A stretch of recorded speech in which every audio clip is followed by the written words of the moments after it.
Good afternoon, everyone. Thank you for joining us. I'm just going to give people a little bit of time to file in, and we'll get started at 1 o'clock. Thank you.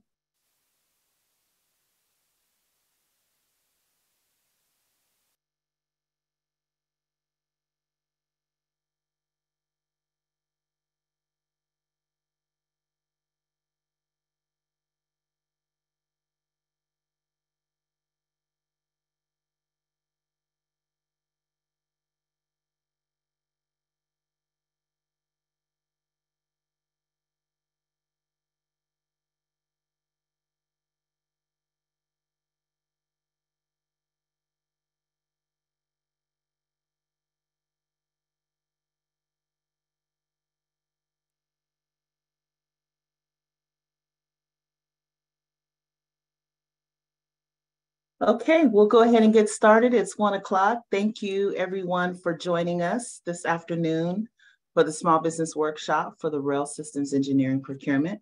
My name is Katrina Blair, and I'm the Chief of Process and Program Development, and I oversee the Authority's Small Business Program. The purpose of this workshop is just to do a deeper dive of some of the information I provided in the pre-bid this morning and to give potential proposers and small business firms an opportunity to network in the chat. So please feel free to provide your company information in the chat. And if you are a small business, disabled veteran business enterprise, or disadvantaged business enterprise, please also put that information in the chat. Okay, next slide. Okay, today's agenda will cover a few of the important items that I discussed earlier this morning in the pre-bid. We'll have a presentation from the Authority's Compliance Manager, Sarita Pacheco, and we'll also have representatives from DGS and Caltrans who'll briefly go over the certification eligibility requirements, and then also the certifications that we accept here at the Authority. So please keep in mind that this presentation will not discuss the particulars of the procurement. If you were not able to attend the pre-bid meeting at 11 a.m., I'll provide the link in the chat where you can find all of the current information for the procurement.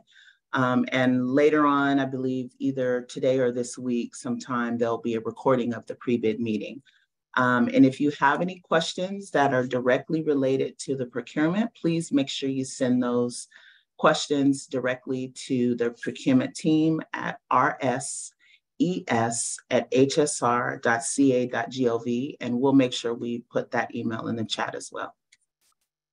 Next slide. Okay, so as I went over this morning, the Authority does currently have a small business goal of 30%, which includes a 10% goal for disadvantaged business enterprise, or DBE, and 3% for disabled veteran business enterprise, DVBE. And as you can see on the map, we already have a good number of businesses that are performing on the project, about 773, and they represent regions from all over the state. And we've highlighted where the businesses are located. Next slide. The best way to stay connected with high-speed rail is through Connect HSR. That's our vendor registry where we post all of our contract opportunities. Additionally, we encourage businesses to register with Connect HSR. It's free, it's online, and it's simple to complete. So businesses who register with Connect HSR will always be notified when there are procurement opportunities and workshops such as this one that are upcoming on the project. All right, next slide. And I just want to reiterate our commitment to having diverse small businesses on this project. Although we're not a certifying agency, we do partner with a couple of different agencies who utilize their certification designations that you see listed on the slide. Anytime a small business or DVBE or DBE are on this project, they must be certified with these departments listed here, and their certification must be current and valid. So you want to make sure that throughout the course of your contract that small business certifications are continuously up to date. So we will have representatives from Department of General Services, DGS, and Caltrans, who will cover those requirements in more detail. If you need any information regarding the 8A certification, that information can be found on the U.S. Small Business Administration website. So this concludes my overview, and I'll turn it over to Sarita Pacheco, the authority's Small Business Compliance Manager, to give you her overview. Thank you. Thank you, Katrina.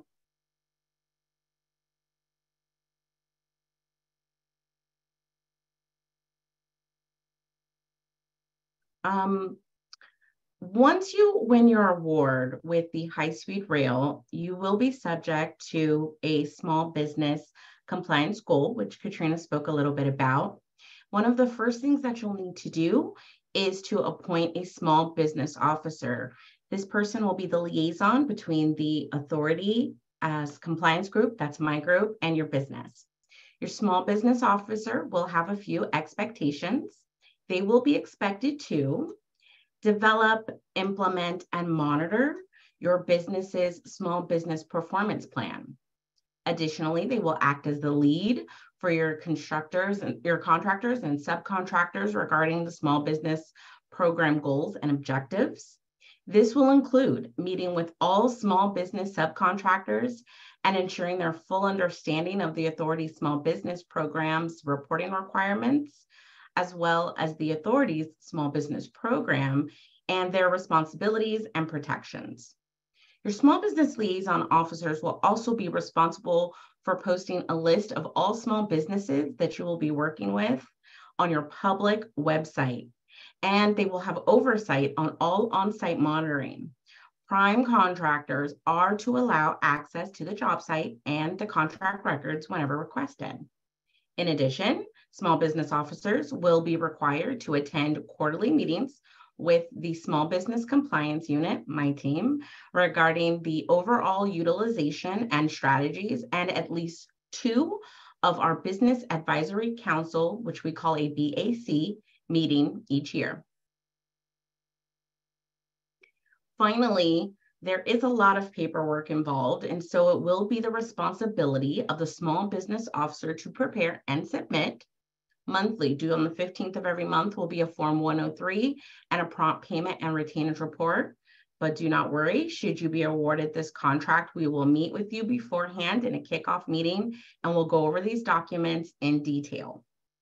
There will also be a small business narrative report. This is due monthly, and it discusses your contract small business activities, meetings, outreach and events, challenges, successes, etc. Annually, due on the 1st of August, will be your annual report. This is similar to the monthly narrative, and this report should reflect what you've accomplished over the last year. It should also discuss challenges you faced and your plans in place to achieve your small business goals for the upcoming year. As needed, your small business officers will also need to prepare and submit requests to add or request to substitute or terminate your small businesses subcontractors. Any small business subcontract agreements and or purchase orders, they must be submitted to the authority within 14 working days after the contract is executed. The subcontractor or its lower tier must also incorporate the authority's prompt payment provisions in full for all executed subcontracts. And finally, your small business officer will prepare and submit any signed change or task orders, verifying any approved changes to the contract value. We're really excited to partner with all of you and assist in your success. Of course, you can always visit the small business website 24 hours a day, 7 days a week at https://highspeedrail.ca.gov. Next, I will hand you over to Chardonnay from the Department of Transportation to talk to you a little bit about disadvantaged business enterprise certifications. Chardonnay? Thank you so much, Sarita. Good afternoon. I'm Chardonnay Valley, the Certification Branch Manager with Caltrans Office of Civil Rights. Today, I'll be presenting on the Disadvantaged Business Enterprise Certification Overview. Next slide, please. Today, I will provide you with an overview of the Disadvantaged Business Enterprise, or DBE, program and how to become certified as a DBE. You will learn the following: Disadvantaged Business Enterprise Program overview, the benefits of certification, eligibility requirements, and we'll go over some frequently asked questions and resources.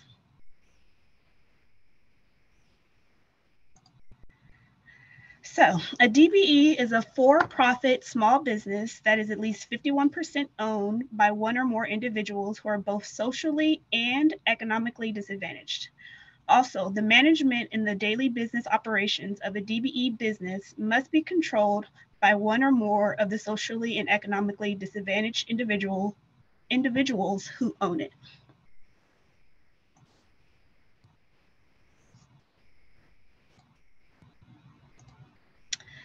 The DBE program is a legislatively mandated program implemented by the states as a condition of receiving federal funds via the Federal Highway Administration, Federal Transit Administration, and the Federal Aviation Administration, who oversees the program and implements the rules for the DBE program.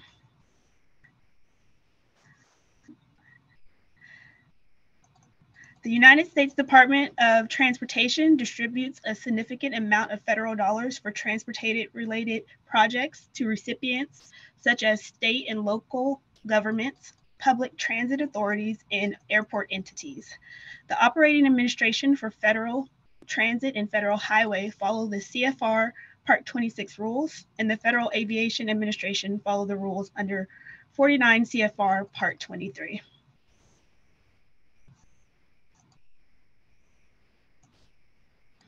The DBE program objectives are to ensure non-discrimination in the award and administration of federally funded contracts in Caltrans highway, transit, and airport financial assistance programs, to create a level playing field on which DBEs can compete fairly for federally funded contracts, to ensure the DBE program is narrowly tailored in accordance with applicable law, and to ensure that only firms that fully meet this part's eligibility standards are permitted to participate as DBEs. For clarification, CFR is the Code of Federal Regulations. You may also find the 49 CFR Part 26 regulations at www.ecfr.gov.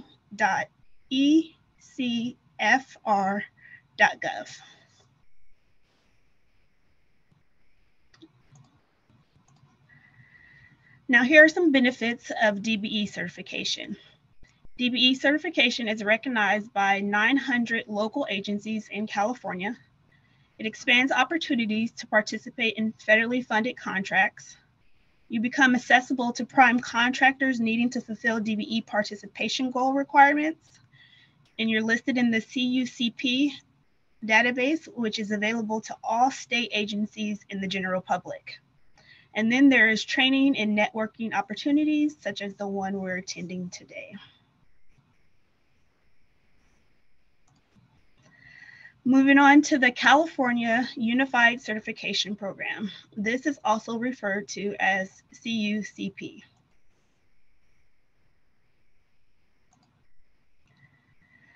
As mandated by the United States Department of Transportation, California's Unified Certification Program, or CUCP, is an agreement between multiple certifying agencies.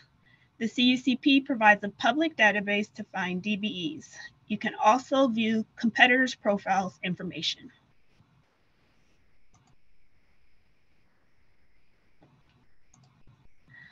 Along with Caltrans, here's a list of the DBE certifying agencies in California. The main difference between Caltrans and most of these agencies is they only certify in a specific geographical area. For example, while Caltrans certification branch certifies eligible firms throughout the state, there are other agencies which provide DBE certification in their geographical area. This includes the City of Los Angeles Metropolitan Transportation Authority, Bay Area Rapid Transit, or BART, and the City of Fresno, to name a few. Now let's talk about DBE eligibility. Certifying agencies are required to request tax documents, personal identification documents, and business documents to certify that the potential DBE meets the eligibility criteria. The following 6 eligibility requirements listed on this slide must be proved by a DBE applicant, but they do not cover all the requirements found in 49 CFR Part 26.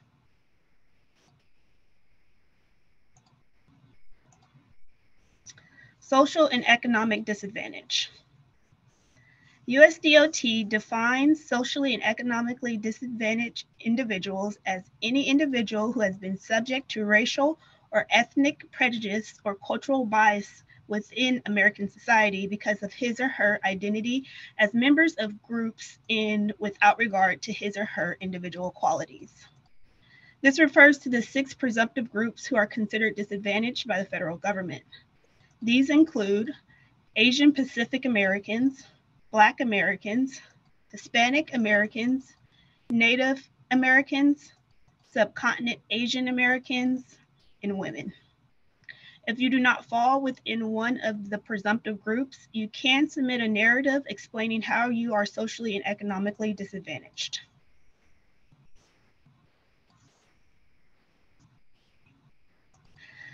Ownership must be a for-profit small business where socially and economically disadvantaged individuals own at least 51% interest in control, management, and daily business operations. Ownership cannot be in name only. In the case where there are multiple owners, 51% must be comprised of socially and economically disadvantaged individuals. Control. The 51% must possess the required license and credentials, if required by law, to own and control a certain type of firm. This means that if you have an engineering firm with 3 owners, but only one holds the required license, that specific person must have management control of daily business operations.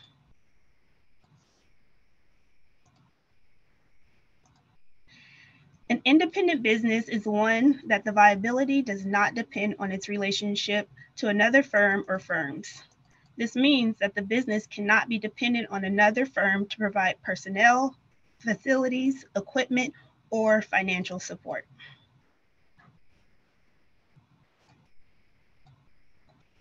Personal net worth. The 51% majority owner or owners must not exceed a personal net worth of $1.32 million. Your primary residence would not be included in this amount, nor would the value of your business.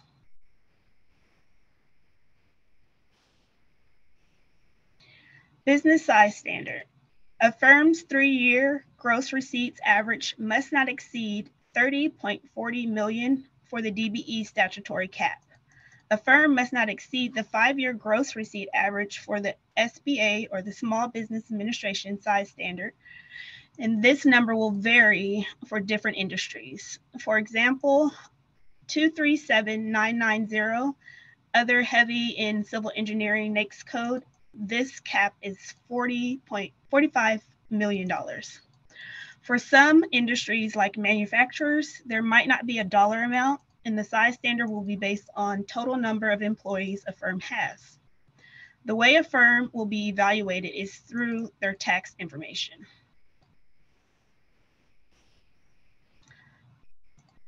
Now, applying for DBE certification. This process can seem a bit overwhelming, but I'm here today to provide you with an overview of the process by providing a step-by-step overview.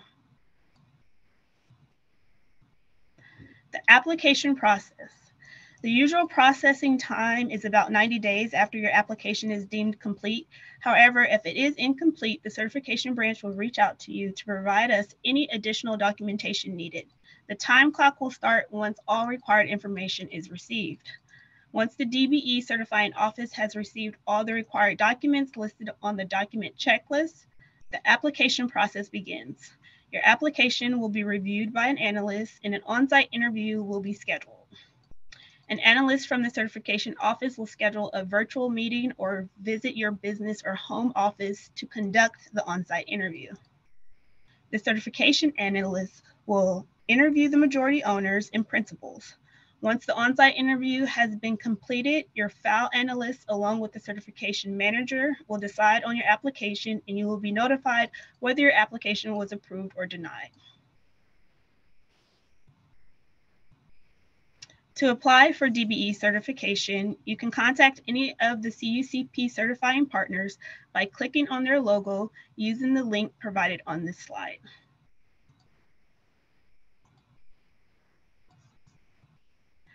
Now that we have discussed the application process, let's take a look at where the electronic DBE application can be located. Step 1, from the Caltrans homepage, you can find information about the DBE program by navigating to the Office of Civil Rights webpage. One of the ways to get there is to click on Programs icon at the top of the Caltrans homepage. Step 2, you're going to click on Civil Rights link. Step 3, you click on the California Unified Certification Program link. Step 4, this will take you to the California Unified Certification Program. Click Find a Certifying Agency and under the Vendor Certification section.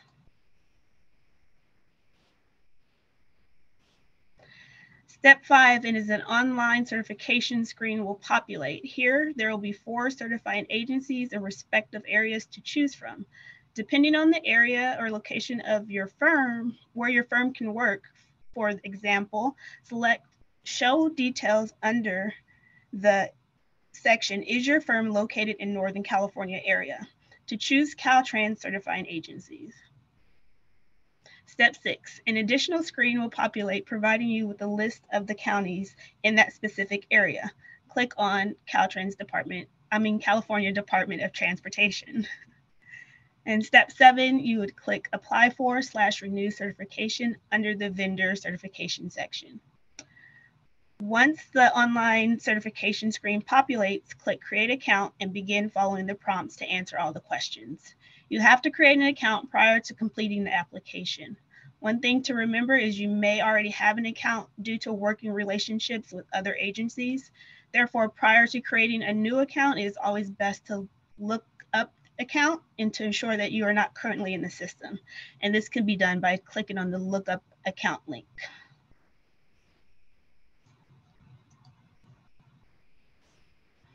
You will need to create an online account to complete your certification application. Creating an online account will allow you to review your profile after certification, complete annual renewals, and overall, this account is a portal for everything related to your certification moving forward.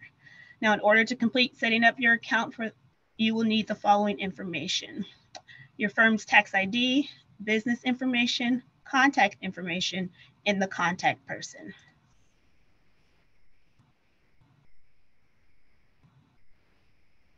Next slide, please.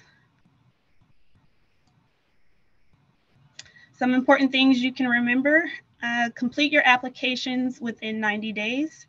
Is to make sure your application and P&W are signed and notarized. Upload all required documents, and you always go to the link directly to complete your application. Also, although we have an electronic system, we still accept paper applications, which can be found on the Civil Rights DBE Certification Information website at dot.ca.gov/programs/civil rights. Frequently asked questions. Here are some of the most common questions that we get. Is there a fee for applying? No, there's no cost to apply for certification, and the only cost would be to notarize the required documents, such as your application affidavit and your P&W statement. Can you mail in your application? Yes, but we do suggest that you go online to this website to do the electronic application if possible, since the paper applications will be converted into an electronic record once they're received in our office. And how long does it take to get a response after I submit my application? After Caltrans receives all complete and necessary paperwork, it can take up to a month for us to process the decision. We'll talk about available resources in the next slide. Please take a picture or write down this information to help you with your certification process and after you are certified. The Office of Civil Rights is located in Sacramento, and we have an analyst of the day to answer any questions that you have. It is best to email us. That's the fastest way to get a response. So you can email us here at the dbe.certification@dot.ca.gov. You can also contact your local Caltrans district small business liaison for assistance.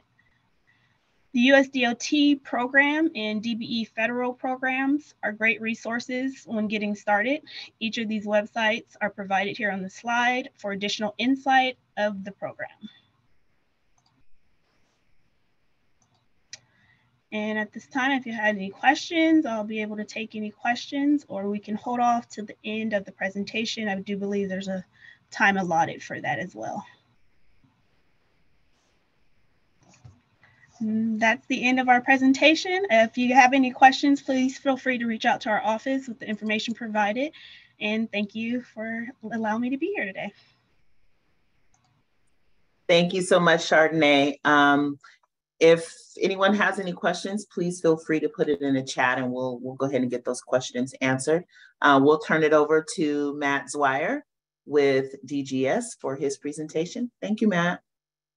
Thank you, Katrina. Good afternoon. Hello, everybody. Welcome. I'm Matt Zweier. I'm with the California Department of General Services, specifically our Office of Small Business and Disabled Veteran Business Enterprise Services. I'm going to talk to you today about the Small Business and DVBE certifications. You got my contact information there, so hopefully you can take that down. If not, I'm sure we'll get it to you another way. I know you've heard a lot about different certification types and goals.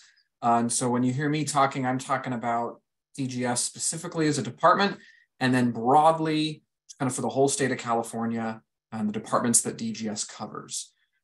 So as a whole state, we have a goal to spend 25% of all dollars with small businesses and 3% with disabled veteran business enterprises. You might be wondering, is that a lot of money? Is it a little bit of money? And if we go to the next slide, you'll actually get to hopefully see that, where in the last fiscal year that we have data for, which is fiscal year 2021-2022, you can actually see that we spent $3.3 billion with certified small businesses. I know, today's event, this is all really focused on high-speed rail, and there's a ton of amazing opportunities with high-speed rail. And another part of getting certified as an SB or a DVB is all the other opportunities with the rest of the state departments. And that's 3.3 billion roughly that we spent just in the last year, and over $646 million with DVBE. So quite a lot of money in those areas. So a great reason both to get engaged in state contracting in a broader perspective, and why it's so important to get certified. So whether it's your company or if you're a large company and you're working with smaller ones and want to be able to convey this information to them in order to be able to work with them on projects, this is some good reasons for them to want to join and share in that large sum of money. So if we go to the next slide, there's a handful of benefits to getting certified along with working with all the state departments. One of them is that any certified small business gets a 5% bid preference when competing against non-certified businesses. So it's a slight bump up when the evaluation is being done and determining who's got the lowest costs. It can make a difference. It can mean a contract actually goes to a small business. There's also up to a 5% incentive for DVBEs. It's essentially the same kind of thing in terms of calculation. It's just called incentive versus a preference. And if a business is actually both SB and DVBE certified, they can get up to 10%. So it's a pretty nice bonus. Additionally, there are some contract opportunities that are actually exclusive to certified business, meaning the bidding process actually excludes and automatically eliminates any business that is not SB or DVBE certified. So these are great opportunities. These are contracts on the smaller side, up to about $250,000 or $388,000 for public works. So again, another great opportunity. There's some other Benefits not quite as large. Prompt payment. So under the Prompt Payment Act, small businesses can get higher late payment penalties than non-certified businesses. Additionally, when we talk about reciprocities, the state, DGS specifically, has gotten various cities and counties and some local transportation agencies and utilities to recognize and accept the state's SB and DVB certifications. So a business that's a certified small business with us here at DGS is considered a certified small business with all of our reciprocity partners, making it much easier for small businesses to do business with not just the state, but with lots of cities and counties throughout the entire state of California. The last main benefit is that as a small business, prime contractors get your benefits when working with you. So for any prime contractors on the call, it's a great reason to work with certified small businesses because you'll get the benefits of their certification when you subcontract with them. And for the smalls, this is a great thing to include in any marketing or pitch you make to a prime contractor and why they should work with you and include you in a bidder declaration when they're going after a state contract. So those are the benefits. Let's dive into some of the requirements. So the base requirement for small business, and remember, this is state of California small business. Federal small business certification is different than that, and the feds have a different definition of what a small business is. And just like you previously heard Caltrans talking about their disadvantaged business enterprise, this is also separate from that, and these are going to have slightly different requirements and criteria. Some of them are the same though. So for instance, it needs to be independently owned and operated. You can't be dominant in your field of operation. That rarely happens, but still it needs to be followed. Your principal office or headquarters need to be located in the state of California, and the owners of the company or officers, if it's a corporation, need to live in California. The company needs to have 100 or fewer employees, and the gross annual receipts need to be less than $16 million with affiliates. So if you are the sole owner of your company, but you also own 6 other companies as the sole owner, that would establish an affiliation, and those would be affiliates. And your gross annual receipts needs to be less than $16 million. And that is actually averaged over a 3-year period. So, if you make 12 million one year and 15 the next and 16 the next, I'm not a math whiz, but I think your average would probably be less than $16 million. And there's one caveat here is if a company is a manufacturer, they just need to have 100 or fewer employees, and there is no gross annual receipts cap. So as a manufacturer, you could make $100 million a year. Though with only 100 employees, that would be quite impressive to do. So those are the basic requirements for small business eligibility. Let's go to the next slide.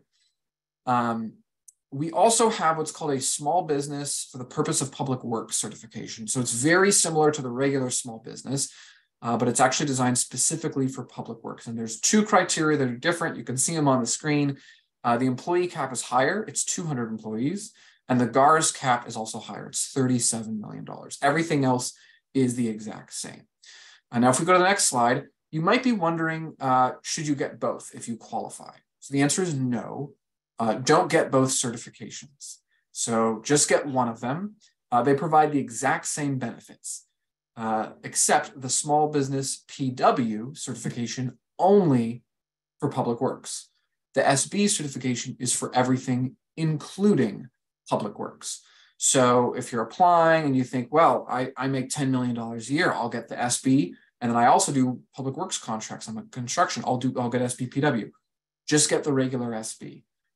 You don't want to have to go through the trouble of, you're getting 2 applications now and creating a lot more work on our end. The only trade-off would be is if you're getting very close to graduating from the small business certification, you're pushing the 100 employee cap, you're pushing the 16 million gross annual receipts cap, then you'd want to get the SBPW certification. Let's go to the next slide. So the other certification we have is Disabled Veteran Business Enterprise, or DVBE. Real quick, the requirements are, so a disabled veteran is a member of the former member of the U.S. Armed Forces that has a service-connected disability of 10% or more. This disability status is not determined by my office or even the state of California. This is determined by the federal government, the U.S. Department of Defense. And veterans should have gotten that information when they ended their service in the military. So a disabled veteran business enterprise is a company that is at least 51% owned by one or more disabled veterans. If the company is a limited liability company or LLC, it has to be 100% owned by disabled veterans. The veteran owners of the company must live in California. The owners who are not veterans can live wherever they want. The daily management and operations of the business must be conducted by disabled veterans. It doesn't need to be the same disabled veterans who own the company, but it does need to be disabled veterans. I think you're getting the idea that we want these DVBEs to both be owned and run by disabled veterans. And the last requirement is that the headquarters of the company must be in the United States. So it can't be in a foreign country. You'll notice there are no employee caps and there is no gross annual receipts cap. So a DVBE can grow quite large. So these are the basic eligibility requirements for certification. The certifications last 2 years and they are very easy to renew. It's much harder if you let your certification lapse and then you have to apply for it all over again. But our system, which is called Cal eProcure, is good about sending reminders. And if you haven't heard of Cal eProcure yet, you definitely should. This is something you should be familiar with. It is the state's central place for procurement. So it's where the company will actually register to become an eligible bidder. It is where they will actually apply for certification, whether it's SB, SBPDW, or DVBE. And it's where they'll actually find contract opportunities. I know you heard earlier, High Speed Rail has their own spot where they do post contracts. So absolutely look at that. Caltrans also has one of theirs. And it gets a little bit complicated about why is something in Cal eProcure? Why is it over in High Speed's rail area? Just to say though, Cal eProcure is going to be kind of the rest of state procurement. And you're also going to find huge amounts of information there. So lots of resources and training to help your business do well and thrive in state contracting. Let's go to the next slide. So you already mentioned some of the stuff that you can do in Cal eProcure. So obviously registering your business and applying for certification. It's also, you'll find solicitations and existing state contracts. You can get set up to receive notifications about solicitations. As a certified business, you'll be able to appear in the certification search. So when buyers go looking for certified businesses, that company will show up. You can also post ads on specific solicitations as a prime seeking a sub or a sub seeking a prime. There's all sorts of public procurement information you can access. And as I mentioned, training and resources. And of course, everything is free. So this is all at no cost. There's no cost at all to register or to certify or any of that. If you find yourself being prompted to pay, you have made a wrong turn somewhere. So definitely want to make sure you're on Cal eProcure. Next slide. One thing I will point out about the registration process. So obviously when you register and apply, you're going to provide a lot of different information about your company. You're going to answer a lot of questions about your company. One of the newer things we're asking business owners to do is to provide some supplier diversity information. And we'll ask that you provide the information that's listed here on ethnicity, race, gender, sexual orientation. Know that this information is completely voluntary. You do not have to provide it, though we do request that you provide it. It really does support our diversity, equity, and inclusion efforts to know who are the businesses that we're serving, who makes up the population of businesses that are bidding on state contracts, and who is missing from that population. So it really helps us evaluate our outreach and educational effectiveness, and it supports our effort to reach those communities and those people that are not currently being included in the state contracting process. It does not affect your ability to win contracts in any way. So it's not used for anything like that. It's just used to really help us better serve the businesses of California. And if you want more information, the link that's on the slide can give you a lot more information about our supplier diversity program here at DGS and the information we are collecting. Next slide. The last thing I have here is specific to emergency contracts. So when I first showed that slide about how much money the state spends, one thing you may have noticed is that there was about $1.3 billion in emergency spend specifically. Emergency spend has grown significantly over the recent years.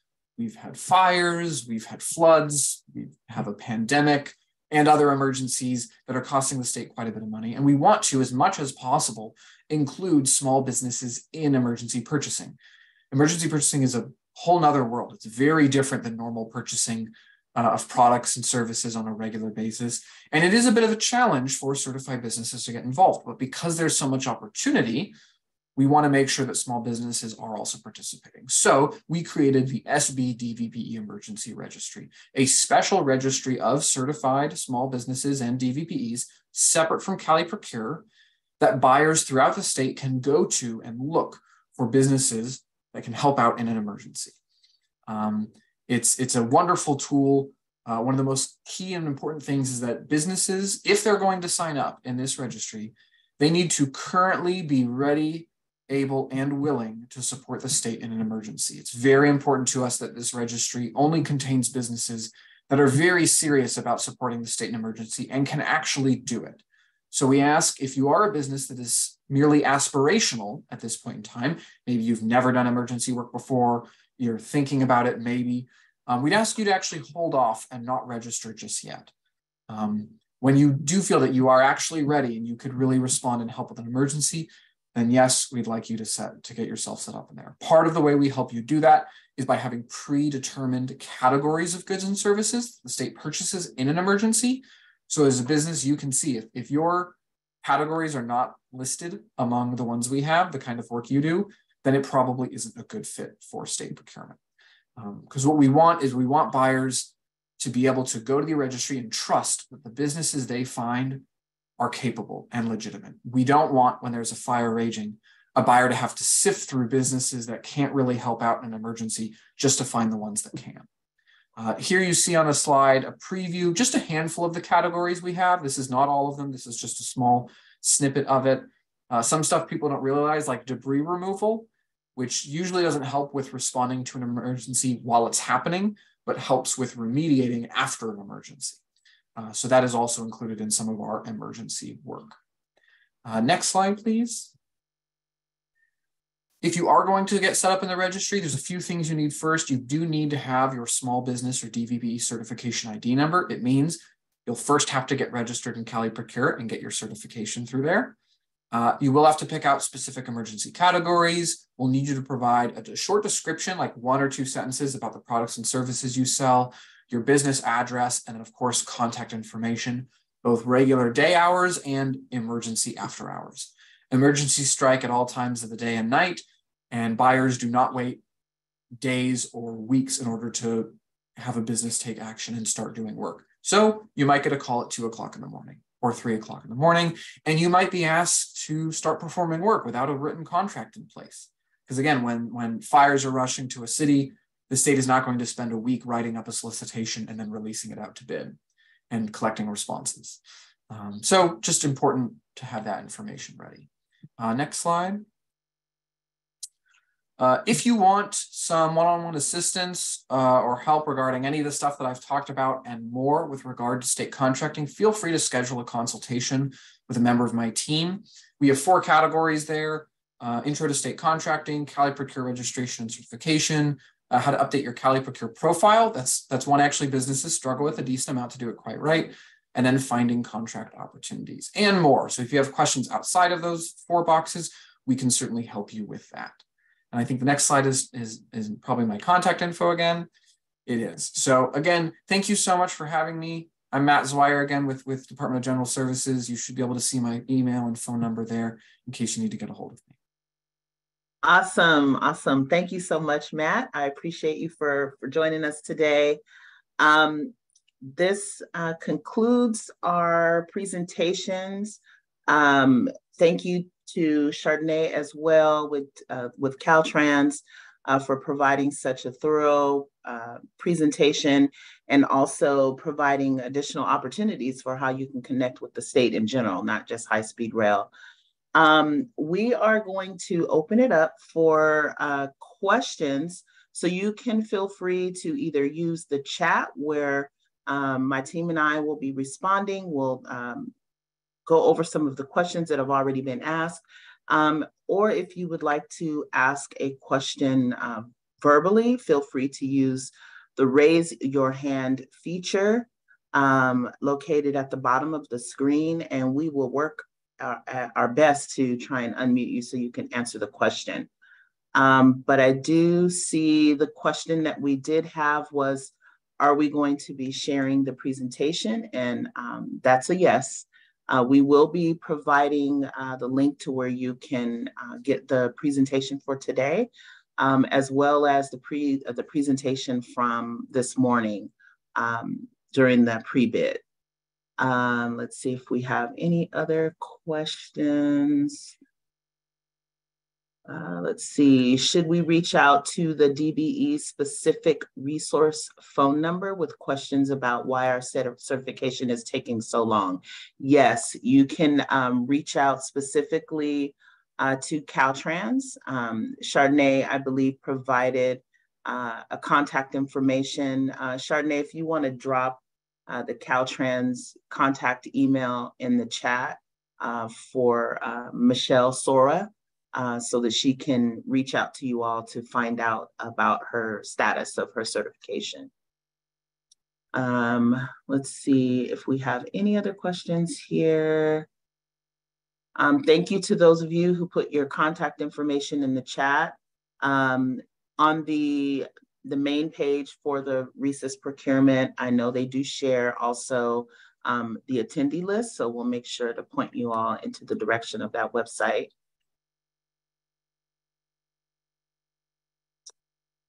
I don't see any other questions here. Let's see. We haven't. Okay, thank you for adding your contact information. Thank you, Chardonnay. Chardonnay has placed the contact information for the DBE office along with the phone number, so make sure you copy that information before you leave. So usually what we do is we'll kind of hang out here for a bit, just in case people have a question that they want to ask. So we'll hang out for at least the next 5 minutes, cameras off and microphones muted. So if you have a question, please feel free to type it in the chat where we'll be monitoring the chat. And then if there are no questions after 5 minutes, we will go ahead and end the webinar.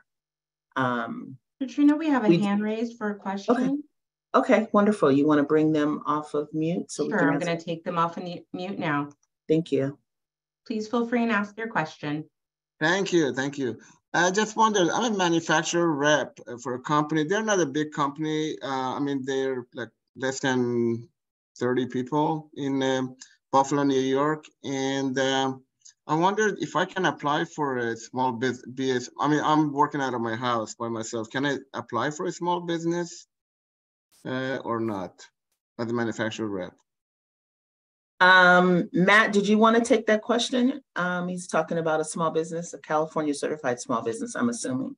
Yeah, how would I get 35? Should I apply? Can I get 35 as a small business? I'm by myself working from home as a manufacturer rep. Yeah, can I ask what, so potentially, you said you're a manufacturer. Do you know where your headquarters are? Yeah, the manufacturing is done. They have two manufacturing, one in Buffalo, New York, and one in Toronto, Canada. And it's a new technology, and it's, I mean, they're tripling their production every year. Basically, they replace the steel rebar. These are especially good for the electrical trains because you don't have to ground them. Okay. A lot of cost and grounding, as well as if they don't corrode and they're stronger than steel. Yeah. So the question, so the question for you would be, so you could certainly apply and find out. So they'll review your application to determine eligibility. So the real question would be, you know, where is the headquarters of the business? They're in Canada, actually. The headquarters in Canada, they have manufacturing both in Canada and US. Okay. So if the headquarters are in Canada, then it would not be eligible for okay, if the headquarters in Canada, it cannot be.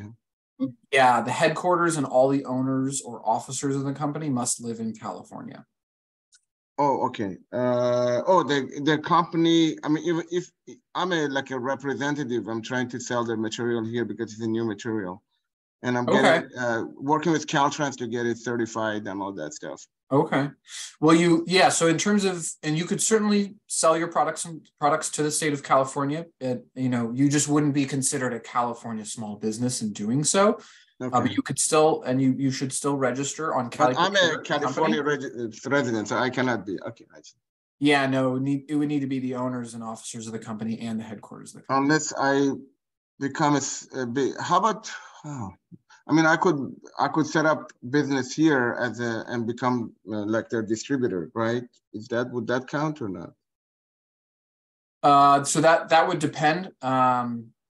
You'd be creating a separate business entity, yeah. and you would not be a manufacturer. You would simply be a distributor of supplies. Yes. Potentially. Okay. Potentially. It would depend on what's your business structure. Is it truly an independent entity from the main business? It would be, based in Canada, or would it be considered a subsidiary of it? That sort of thing. Okay. Yeah. All right. Appreciate it. Thank you. Welcome. Thank you. Do we have any other questions? Any other hands raised? Okay, thank you so much for joining us for the Small Business Workshop. Please feel free to reach out to us if you have any questions specifically about small business. And that is HSR program. I think they put that in the chat. HSR program at, is it SB program or is it HSR program? Which one is it, team? Okay, SB program at hsr.ca.gov. Thank you. And then also RESES, RSES.ca or at hsr.ca.gov. But both of those have been added to the chat. If you have any further questions about this procurement or this specific workshop. But thank you all for attending. I hope you have a great afternoon and feel free to reach out if you have any questions. Thank you.